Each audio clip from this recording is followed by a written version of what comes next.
Hi friends, welcome to non-stop cooking. இன்றைக்கி நம்ம சூப்பரான ரொம்ப ஹெல்த்தியான கோதுமை அடை தான் செய்ய போகிறோம். இது நல்லா கேரட்டு, தக்காளி, வெங்காயம் இது எல்லாமே போட்டு நல்லா ஒரு ஹெல்த்தியான அடை செய்ய போகிறோம். இதுக்கு நான் நல்ல பெரிய சைஸ் வெங்காயம் 2 பொடியாக கட் பண்ணி வச்சுருக்கேன். ஒரு பெரிய சைஸ் கேரட்டு 1 துருவி வச்சுருக்கேன். ஒரே ஒரு தக்காளி, கருவேப்பிலை, கொத்தமல்லி, பச்சை மிளகாய் இதெல்லாம் நம்ம இப்போ நல்லா வதக்கிக்கலாம். வாங்க இப்போ நம்ம எப்படி செய்யலான்னுட்டு பார்க்கலாம்.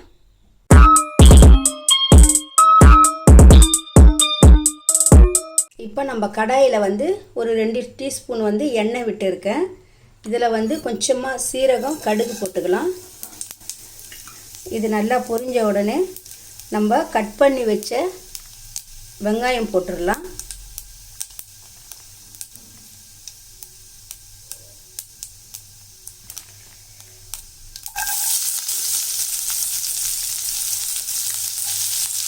இப்போ இந்த வெங்காயத்தை நல்லா வதக்கி விட்டுடணும்.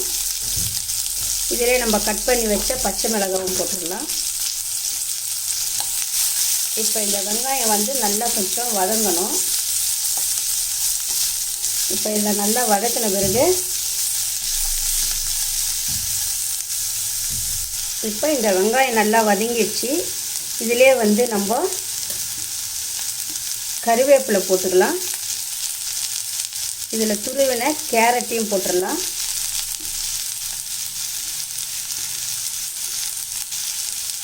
இப்போ இதே நல்லா இதோட கூட நல்லா வதங்கட்டும். இந்த கேரட்டுடைய பச்சை வாசனைலாம் போயிட்டு நல்லா வதங்கணும். இப்போ இந்த கேரட்டு, வெங்காயம்லாம் நல்லா வதக்கி பாருங்கள். இப்போ நம்ம பொடியாக கட் பண்ண தக்காளி ஒன்று அதையும் போட்டுடலாம். இதிலே கொத்தமல்லி. இப்போ இதையும் நல்லா சேர்த்து லைட்டாக வதக்கிடலாம்.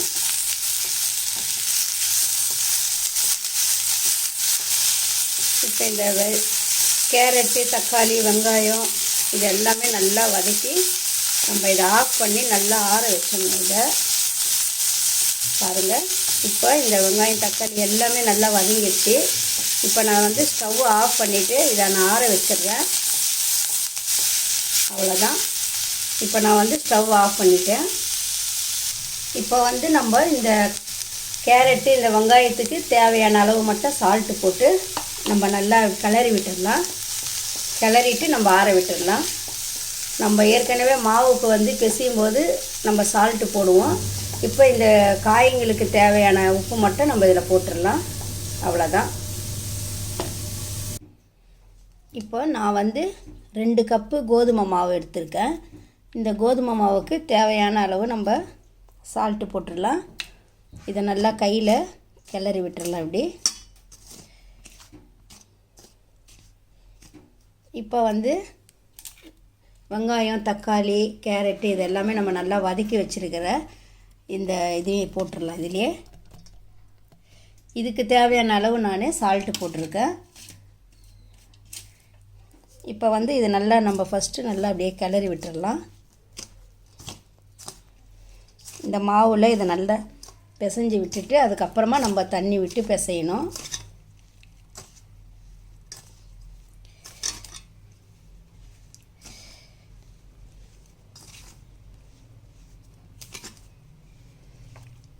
நல்லா கையால் இது போல் நல்லா எல்லா இடமும் இந்த காய், வெங்காயம் எல்லாம் நல்லா பரவுற மாதிரி நல்லா இப்படி பிசைஞ்சு விட்டுடணும்.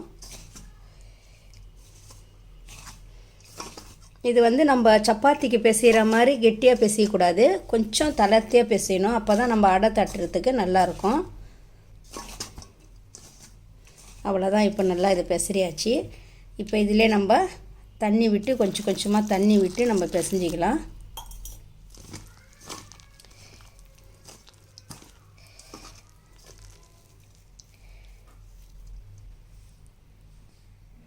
இதிலே கொஞ்சமாக நம்ம மஞ்சள் பொடி போட்டுக்கலாம். லைட்டாக போட்டுக்கணும், அதிகமாக போடக்கூடாது. இப்போ இதை நல்லா நம்ம பிசைஞ்சிக்கலாம்.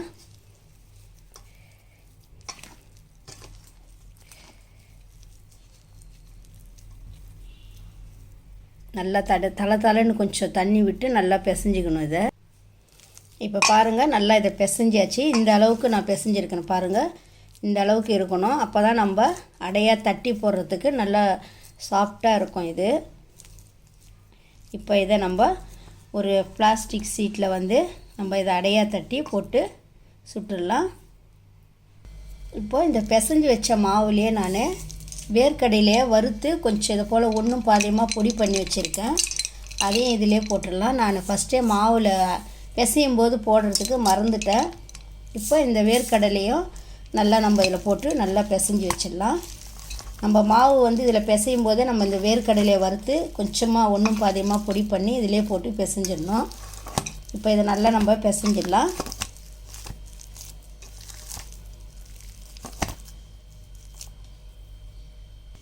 இப்போ நம்ம வந்து ஒரு தட்டு ஒன்று கவுத்து அது மேலே ஒரு பிளாஸ்டிக்கு சீட்டு ஒன்று போட்டுக்கலாம். இல்லை நம்ம வாழையில் இருந்தால் கூட போட்டுக்கலாம்.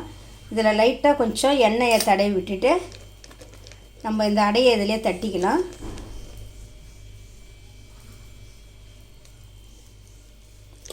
இந்த அளவுக்கு நல்லா தட்டிக்கலாம். இது போல் கொஞ்சம் தளர்த்தியாக நம்ம மாவு பிசைஞ்சால் தான் இந்த அளவுக்கு நம்மளுக்கு தரட்டுறதுக்கு கையில் இப்படி தட்டுறதுக்கு வரும். சப்பாத்தி மாவு மாதிரி பிசைஞ்சிட்டா இது போல் வராது. பாருங்கள், இதை நல்லா நம்ம தட்டிக்கலாம். இப்போ நம்ம ஒரு தோசைக்கல் வச்சுட்டு அதில் கொஞ்சம் நம்ம எண்ணெய் விட்டுக்கலாம். இப்போ இந்த அடையை வந்து நம்ம இந்த தோசைக்கல்லில் அப்படியே போட்டுடலாம். அவ்வளோதான். நீங்கள் இன்னும் கொஞ்சம் பெரிய சைஸில் கூட செஞ்சுக்கலாம். இப்போ வந்து இது சுற்றி நம்ம எண்ணெய் விட்டுக்கலாம். இது நல்லா ஒரு பக்கம் வேகட்டும். வெந்த உடனே திருப்பி போட்டுடணும் இதை. இப்போ இந்த அடையை ஒரு பக்கம் வெந்துடுச்சு, நம்ம திருப்பி போட்டுக்கலாம். அவ்வளோதான்.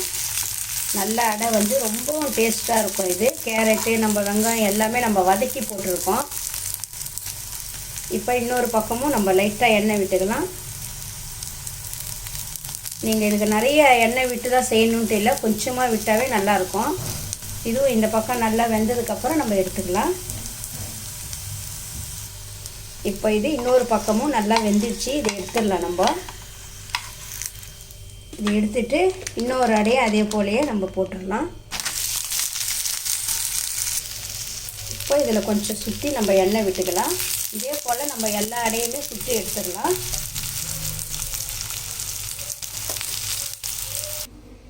இப்போ இந்த அடை வந்து நல்லா ரெடி ஆகிடுச்சு பாருங்கள். நல்லா எப்படி மொறுமொறுன்னு இருக்கும், சாஃப்டாகவும் இருக்கும். சாப்பிட்றதுக்கு நல்ல டேஸ்ட்டாக இருக்கும். நம்ம இதில் வேர்க்கடலை, கேரட்டு இதெல்லாம் நம்ம போட்டு செஞ்சுருக்கோம். இதுக்கு வந்து நம்ம கார சட்னி, தக்காளி சட்னி அதை போல் சைட் டிஷ்ஷாக வச்சுக்கலாம். இதை அப்படியேவும் நம்ம சாப்பிட்லாம்.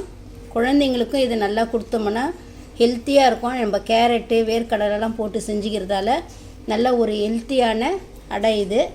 இதே போல் நீங்களும் செஞ்சு கொடுங்க. செஞ்சு பார்த்துட்டு எப்படி இருக்குன்ட்டு கமெண்ட்ஸில் சொல்லுங்கள். இந்த வீடியோ உங்களுக்கு பிடிச்சிருந்தா லைக் பண்ணுங்க, ஷேர் பண்ணுங்க, கமெண்ட் பண்ணுங்க, சப்ஸ்கிரைப் பண்ணுங்க.